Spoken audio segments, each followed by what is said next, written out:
Artıq 3 gündür biz bu təlimlərdəyik.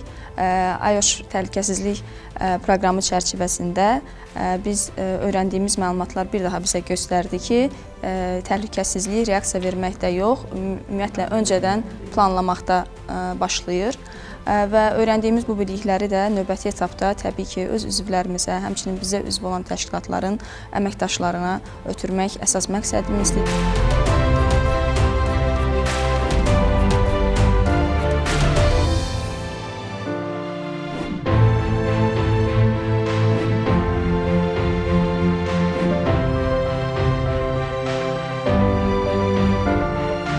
Təlim müddəti ərzində risklərin müəyyənləşdirilməsi, qiymətləndirilməsi, təhlükəsiz iş mühitinin yaradılması, təhlükəsizlik mədəniyyətinin formalaşdırılması və s. bir çox biliklərə həm praktiki, həm də nəzəri cəhətdən yiyələnmişik və düşünürəm ki, bu təlim prosesi gələcək fəaliyyətimdə iş yerlərində risklərin azaldılmasına, həmçinin də eyni zamanda məsuliyyətli qərarların qəbul olunmasında kömək edəcək.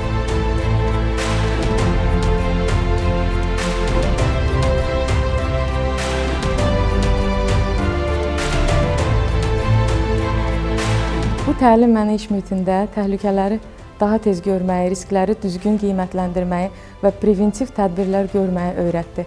Bu da təhlükəsiz və daha nəzarətli iş mühiti yaratmağa köməklik edir.